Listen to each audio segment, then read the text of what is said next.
Hello, Mark Crossfield here, Cobra Cell driver. This is the smart pad, funky looking Cobra Cell driver. See if it's any good, see if it'll help you play some better golf. Let's get stuck in.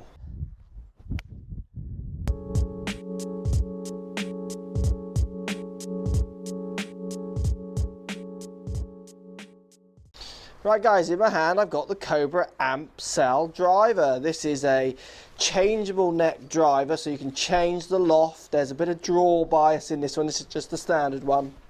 So you've got some variable settings in the neck to manipulate ball flight plus loft, which all are very simple to use and good, which I like from Cobra. They do like to keep that quite simple.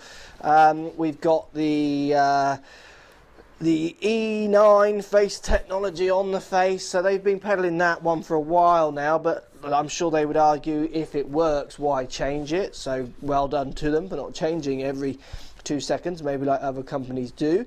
We've got the smart pad on the bottom, which allows the face to sit more neutral when you're changing it to the close setting, they're saying, which yeah, I'm not seeing that so much, but I'm sure it's true. We get this little cell pad on the back. They've taken weight here and put it there, like all drivers do. The other thing you get from this Cobra driver is you get fantastic looks. So I've got the orange one in my hand. You can actually choose the colour of the head with this driver, which is a good idea. There's a big part of me that feels that if your driver, let's pretend you produced a driver that did outperform any other driver on the market, would you give them colour options as well? You wouldn't need to do that, would you? You've got the best performing driver. The colour options is just an added sell. Look, this isn't a negative about the colour options. I like it.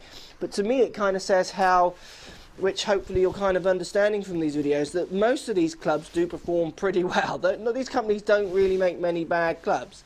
When you look down at this club, nice big head. This is the 460. Like I say, this is the standard one. I think there is a tall version as well.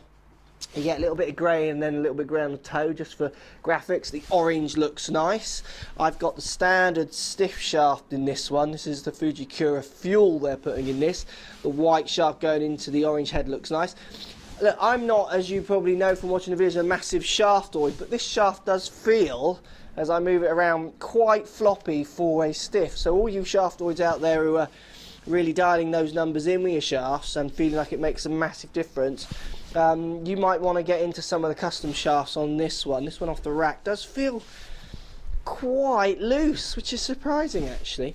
Let's give it a hit, see what it's feeling like and what it's all about. I do like the shape of this club down by the ball. I like the orange colour. There was a blue one, a white one and what have you, and they all look pretty nice. So choosing the colour is a fun thing to do. Let's give it a hit, see what it feels like. Okay, it's a lovely sound off the face. It's quite loud. It's what I'd want a Cobra to do, make you feel like you are giving it a boom and a big distance. I've got TrackMan on just to give a few ideas, some numbers, because I was interested to see how high this one went with this shaft. So 2.9 spin on that one, which is good. It's going the normal distance for what these balls go on a cold day, so it's in line with most of the other clubs I've tried. That's a good performing club. Let's give it another hit. Lovely neutral looking down at it. Doesn't sit hideously close, sits nice and square, which I think this smart pad is trying to do. Let's give it another hit. There you go, that one's a little higher. It does feel to me, this driver, just in the regular stiff, like I could hit it into orbit a little bit. I mean, that was 3,400 revs and I hit that quite well. Carry's still quite good, but definitely spinning a bit more. Now, I'm not saying this club spins lots, because this is not spec'd for me as such. This is more, even though it's a stiff, it is more kind of standard. So I reckon you could play with those numbers if I have more options to, you know, muck around with shafts and lofts and all the rest of it. But it does feel, which I'm sure it's meant to feel, this club, like quite an easy launching driver. And if you're after Cobra, often you're maybe a mid-range handicapper who wants a little bit of help, but that's not always the case. They make some really good tour stuff as well. I'm sure Ian Poulter doesn't want that much help with his Cobra equipment. Let's give it one more hit. It's quite loud, which I don't mind, and I think lots of people would like. It's louder than I'm used to. look, that feels nice off the face. It feels solid. I love the looks. I love the different colorways. I think the neck is nice and simple for the people who do want to dial in. Again, that's 3,600 revs. This one in a standard stiff is spinning too much, but I'm sure, as Cobra would tell me, you know, if you're going to do it properly, get it spec'd and then test, which I'd agree with.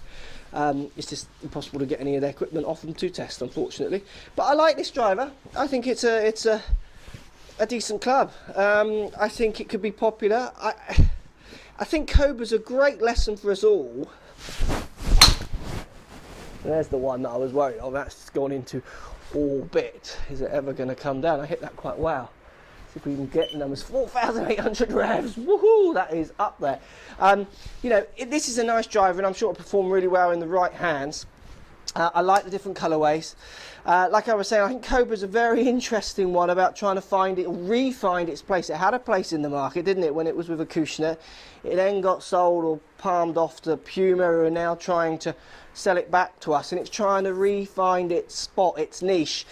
I think funky colours is kind of where it's at the moment. Decent performing clubs. I like the simplicity of the neck, I say. Smart pads, yeah, fine. Cell on the back, I think that's all into the marketing of, I think all their drivers have been moving away and keeping the weight. E9 face, yeah, it feels okay. I mean, I don't notice much difference out the heel and toe to any other club. But I could see this one selling well. Let me know what you think. You love it or hate it. I could totally see people buying it just because they like choosing the colourways, and that's not a bad thing as long as you've tried it and the numbers are working for you. Let me know. Post comments down below.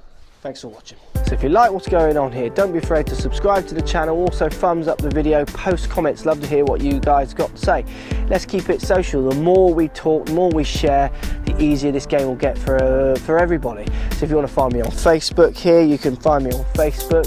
If you want to tweet me, find me on Twitter here as well. Just follow the links, all in the description.